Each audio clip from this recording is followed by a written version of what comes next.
નમસ્કાર મિત્રો, આપણા જાગૃત મિત્રો અને જાગૃત દેશના જેટલા પણ નાગરિકો છે એમને હું જણાવું છું કે ખરેખર જે આ ભાજપની જે સરકારે જે એવા નવા જે દંડ ચાલુ કર્યા છે ને બધા કરવા માટેના, એ ખરેખર એની સામે આપણે હવે અવાજ ઉઠાવવાની જરૂર છે. આ લોકોએ ખરેખર હવે સીમા ઓળંગી લીધી છે પૂરેપૂરી. આ સંપૂર્ણપણે બધું આખા દેશને નષ્ટ કરવા બેઠે છે. સાંભળી લો, મોદી સાહેબે શરૂઆતના સમયથી જ્યારથી પણ આવ્યા છે ને ત્યારથી કંઈક ને કંઈક નવા નવા નકુસા અપનાવ્યા છે, અને એ નકુસા અપનાવવામાં છે ને પબ્લિક છે ને ગાણીએ પીલાણેલી છે. એટલે હવે આપણે ગાણીએ પીલાવવું નથી. એટલે એની માટે હવે આપણે જાગવાની જરૂર છે. હું તમને આગળના મારા ઘણા બધા વિડીયો હું કહી ચૂક્યો છું કે જાગશો તો જ મેર પડશે. બાકી આ સરકાર છે ને સાહેબ તમારા છોકરાઓને ગુલામ બનાવીને રાખશે. એટલે હવે જાગવાની જરૂર છે. આપણે જાગશો તો જ મેર પડશે, બાકી નહીં મેર પડે. સાંભળી લેજો. હજુ મારા મિત્રોને હું કહી દઉં છું, ખાસ વિનંતી છે, શક્ય છે તો હવે આ ચૂંટણી આવે છે એટલે ધ્યાન રાખજો. આ વાતનું એટલે જ અત્યારે કરું છું.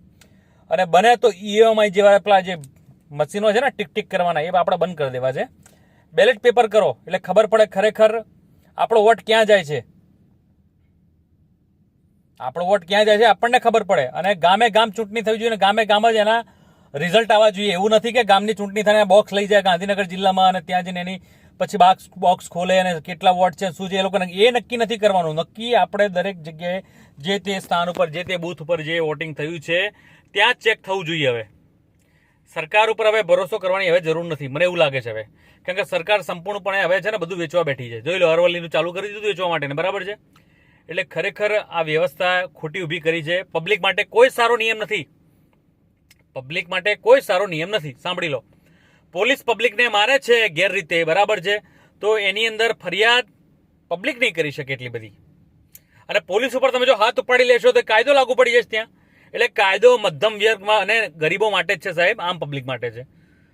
સરકારના કોઈ તંત્ર કે કોઈ કર્મચારી માટે છે નહીં. આવડા મોટા ભ્રષ્ટાચારો થઈ ગયા, કરોડોના કૌભાંડ થઈ ગયા, પણ આ સરકાર જાગે છે ને. એટલે મહેરબાની કરીને હવે જાગો. ક્રાંતિકારી હવે લાવવી પડશે આપણા દેશમાં, ક્રાંતિકારી લાવવી પડશે.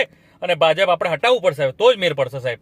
અને ગામે ગામ વોટિંગ થશે ને ગામે ગામ બૂથ ઉપર ખોલાઈને ત્યાં ચેક થશે કે ભાઈ કોણ ભાજપ છે, કોંગ્રેસ છે, કોણ છે.